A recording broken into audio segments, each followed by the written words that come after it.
Batman and Superman are the two seminal, iconic characters of comic mythology. Superman is do everything by the books, and Batman is do whatever it takes. Once you see Batman and Superman standing, looking at each other in a movie, now anything's possible. The worlds have finally meshed up.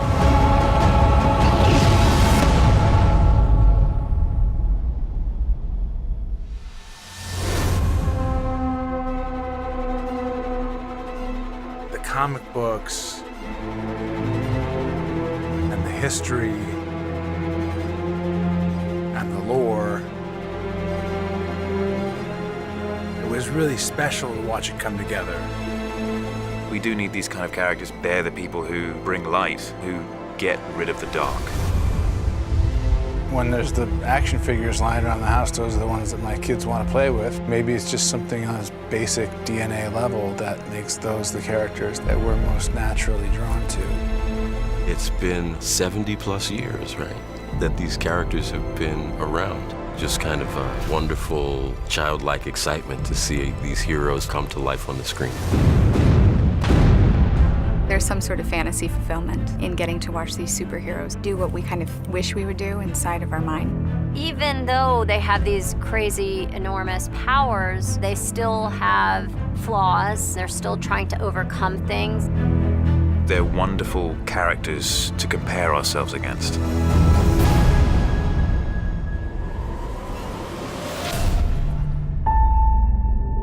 Today is a day for truth. The world needs to know what happened and to know what he stands for. Superman has made the leap, and now he's out there for everyone to call judgment on. All this time, I've been thinking I'm here to do good. Superman was never real. This means something. I think Lois sees him as very human, and it's that part of him that she connects with. And the part of him that she finds superhuman is his soul, not his strength. At the end of Man of Steel, Zod was fighting Superman, and there was lasers ripping apart buildings and things were blowing up. Bruce Wayne blames Superman. There are a number of different ways that we've evolved, both Batman and Bruce Wayne, in this movie. He's older, darker, more world-weary. That's how it starts, the fever, the rage that turns good men cruel. I'm getting slow in my old age, Alfred. Even you got too old to die young, not for lack of trying. He's also showing the signs of a guy who's been doing it maybe a little bit too long, but it allows him to live out his rage.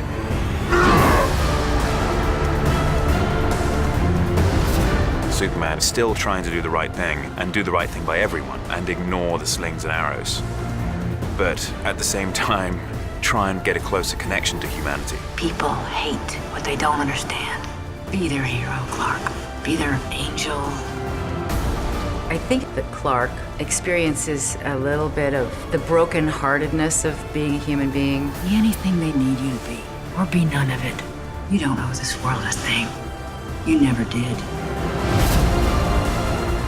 20 years in Gotham. How many good guys are left? How many stayed that way? We are in a world which is incredibly imperfect. Do we just accept, or do we try to change? You know you can't win this. It's suicide. The Alfred character is the one person who can probably speak to him honestly. You're gonna go to war. He is not our enemy. He has the power to wipe out the entire human race. We believe there's even a 1% chance that he is our enemy. We have to take it as an absolute certainty. And we have to destroy him. Superman sees Batman as a criminal, brutal and unforgiving. This Bat Vigilante is like a one-man reign of terror. You don't get to decide what the right thing is. Nobody cares about Clark Kent taking on the Batman. Do you know the oldest lie in America, Senator? The devils don't come from hell beneath us. They come from the sky. But there's also this major benefactor by the name of Lex Luthor. I love it. I love bringing people together. How are we? Lex. Hi, hello, Lex. It is a pleasure. Ow! Wow, that is a good grip. You should not pick a fight with this person. Lex feels competitive with Bruce Wayne. He's learned everything about him. Lex hates Superman. Learned everything about him. It's kind of the puppet master, kind of controlling these two heroes, forcing them into conflict. The greatest gladiator match in the history of the world. Son of Krypton versus Bat of Gotham. You're psychotic. That is a 3-syllable word for any thought too big for little minds. At the same time, we have this mysterious character. You know, it's true what they say about little boys.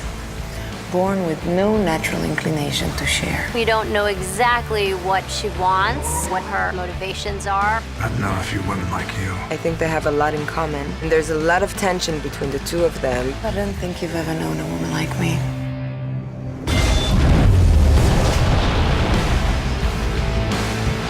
People have anticipated for so long to see Wonder Woman on the big screen.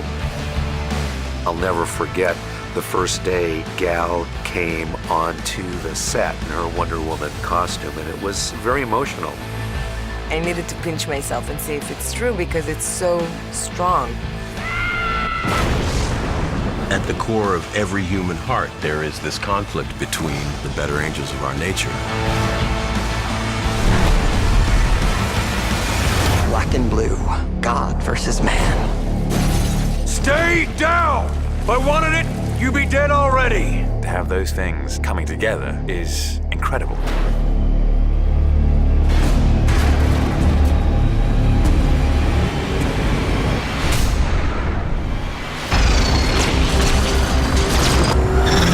Zach worked with Patrick Tatopoulos, and they reimagined the Batmobile. And you know, it's really hard because so many of these vehicles that have been done in the past were super cool.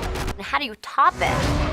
Hopefully, the fans are going to go, wow, how great this incarnation of the Batmobile is. The Batmobile definitely spans all ages. Our Batmobile, though modern looking, he's probably had for 10 years. He's constantly working on it. The Batmobile, there's something retro about it. I wanted the whole car to be an engine, and only the top is a shield that becomes almost like the cape of Batman in the night. It really is a work of art. And with the edge car, you just pull up here and we could just... We were always going to do a chase scene, and then it grew once we actually laid eyes on the Batmobile. It's a very unique car, very wide and huge wheels on it. But it drives well. That's where Dennis's fabrication came in, because he had all of these race car guys that work for him, and they sort of know what a car needs to do to drive. Handles like a true race car, and everything on the car is set up to do exactly what we want it to do. Batman's got a great car. It's the one thing people always ask about is the Batmobile. It's killer. It's super cool.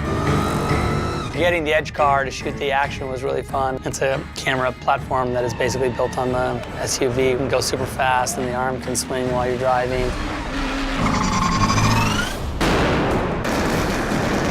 Had huge effects rigs, a bunch of cars crashing, flipping cars, explosions. So with the drivers that we had, it went very well. You can't put a price on having good drivers.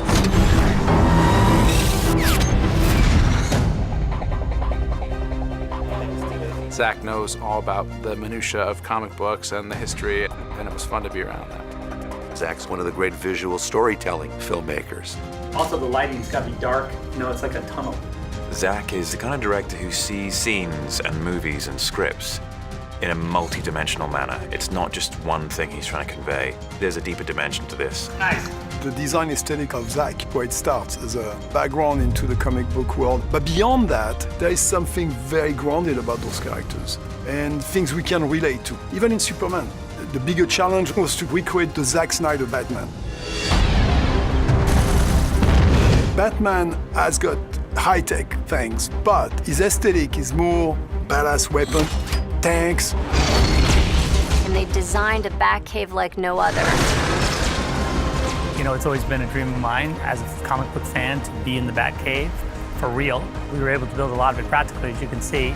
The big concept for the cave is that everything is suspended. There is nothing with structural support from underneath. It's all hanging. It's the whole bad thing. You can believe construction, the way it hangs from the ceiling. And I loved all the tools and all the equipment.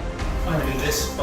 They're gonna go on action. It's a long and joyous collaboration that we've been on together. And I think it's super exciting to play in that world.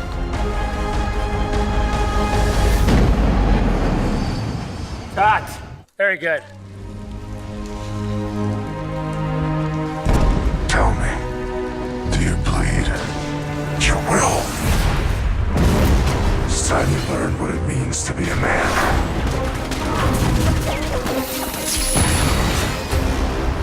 Everyone has grown up having their heroes, and there aren't two who are better known than Superman and Batman. They're two guys facing the same dilemma with how to be good in the world, fighting evil, who really misunderstand each other. Let's face it, the two biggest names in superhero-dom. This is the sort of alpha and omega of this world. You're not brave. Men are brave. There's a massive DC universe that's just ready to explode. It's going to be quite the event, I believe. It's a big step. This is just a bold move, and I'm excited.